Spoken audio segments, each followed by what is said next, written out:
1000 வருஷம் நின்னு பேசக்கூடிய சாதனைகளை இன்னும் சொல்லிக்கிட்டே போகலாம். இது நான் வெறுப்புல சொல்லல, பொறுப்புலதான் சொல்றேன். வணக்கம்.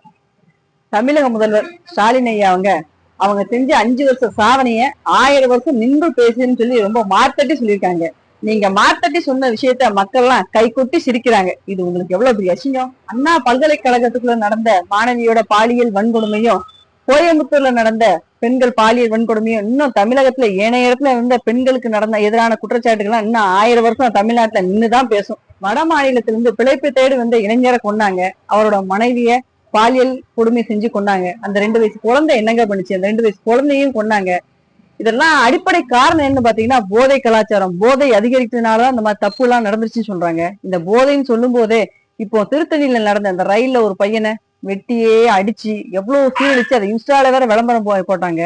இதெல்லாம் நினைக்கும் போது போதை கலாச்சாரத்தை தமிழகம் எவ்வளவு சீரழிஞ்சிருக்கு உங்க 5 வருஷம் ஆட்சி காலத்துல அப்படின்றத 1000 வருஷம் நின்றுதான் பேசப்படும். 1000 ஆண்டுகளுக்கு மேல கடந்து பேசக்கூடிய ஒரு சாதனை. இந்துக்களுக்கு நீங்க செய்த பெரிய துரோகம் அது. திருப்பரங்குன்றத்துல தீபம் ஏத்த கோர்ட் அனுமதி கொடுத்ததுக்கு அப்புறமும் அதை ஏத்தாம இந்து அறநிலையத்துறை சார்பிலேயே நீங்க எதிர்த்தது எவ்வளவு பெரிய சாதனை. இது 1000 ஆண்டுகள் மட்டுமா பேசப்படும்? காலங்காலமா 1000 ஆண்டுகளுக்கு கடந்து பேசப்படும் சாதனை. ஒரு விவசாயத்தோட வளர்ச்சி தான் அந்த ஒரு மாநிலத்தோட அடிப்படை வளர்ச்சின்னு சொல்லலாம். ஆனா விவசாயத்தோட நீங்க என்னங்க பண்ணீங்க? எவ்வளவு கஷ்டப்பட்டு விவசாயம் பண்ணி அந்த நெல்லை அறுவடை பண்ணி கொண்டு வந்து கொடுத்தா நீங்க அதை மழையில நனைய வச்சு முளைக்க வச்சீங்க. அதுக்கு நெல்லுக்கு பாதுகாப்பான ஒரு இடம் கூட கட்டித்தராத தமிழக அரச 5 வருஷ சாதனையாளா 1000 வருஷம் மக்கள் நின்று பேசுவாங்க. அமைச்சர் செந்தில் பாலாஜி அவங்க சிறையில் இருக்கும்போது இலாக்கா இல்லாத அமைச்சரா தொடர்றாங்க. சிறையை விட்டு வெளியே வந்தது அவங்களுக்கு இலாக்கா கொடுத்த அமைச்சரா அவங்க தொடர்றாங்க. நீதிமன்றம் ஜாமீன் வெளிவந்த ஒருவர் அமைச்சராக தொடரக்கூடாது, இல்லைன்னா ஜாமீன் ரத்து செய்யப்படும் சொன்னதுக்கு அப்புறம் தான் அவங்க பதவி விலகுறாங்க. அதே மாதிரிதான் அமைச்சர் பொன்முடி அவர்களும் அவங்க குற்றவாளி நிரூபிக்கப்பட்டதுக்கு அப்புறமும் அவங்க பதவியில தொடர்றாங்க. இதெல்லாம் உங்க 5 ஆண்டு கால சாதனையா 1000 ஆண்டுகள் மக்களால கண்டிப்பா பேசப்படும். அமைச்சர் கே நேரு அரசு வேலை வாங்கி தருவதாக பல கோடி ரூபாய் லஞ்சமும், அரசு வேலை இடமாற்றம் செய்து தருவதாக பல கோடி ரூபாய் லஞ்சம் வாங்கியதாகவும் அமலாக்கத்துறை ஆதாரபூர்வமான தகவல்களை நம்ம தமிழ்நாடு உயர்காவல் அதிகாரிகளுக்கு கொடுத்திருக்காங்க.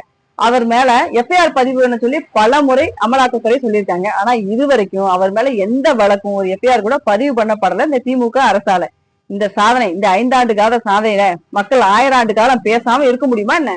தமிழ்நாட்டை மட்டும் இல்ல, இந்தியாவில மட்டும் இல்ல, உலக அளவுல 1000 வருஷம் நின்று பேசக்கூடிய ஒரு விஷயம். ஜாபர் சாதிக் திமுகல முக்கிய பொறுப்புல இருந்த ஒரு நபர் சர்வதேச அளவுல போதைப் பொருளை தமிழ்நாட்டுல கடத்திருக்கான்றது எவ்வளவு பெரிய விஷயம். இந்த 5 ஆண்டு கால சாதனையில இது மிகப்பெரிய சாதனை இல்லையா? இதை 1000 வருஷம் நின்று பேச மாட்டாங்களா என்ன? உங்க 5 வருஷம் ஆட்சி காலத்துல தமிழகத்துல 5 லட்சம் கோடி கடன் உயர்ந்திருக்கு. பெண்கள் மீதான பாலியல் குற்றங்கள் அதிகரிச்சிருக்கு. போக்சோ வழக்குகள் அதிகரிச்சிருக்கு. போதை பொருட்கள் அதிகரிச்சிருக்கு. சட்டம் ஒழுங்கு சீர்குலைஞ்சு போய் நிக்குது. விலைவாசிகள் வில்லை தொடுமளவுக்கு போயிருக்கு. இந்த மாதிரி உங்களுக்கு 1000 வருஷம் நின்று பேசக்கூடிய சாதனைகளை இன்னும் சொல்லிக்கிட்டே போகலாம். இது நான் வெறுப்புல சொல்லல, பொறுப்புலதான் சொல்றேன்.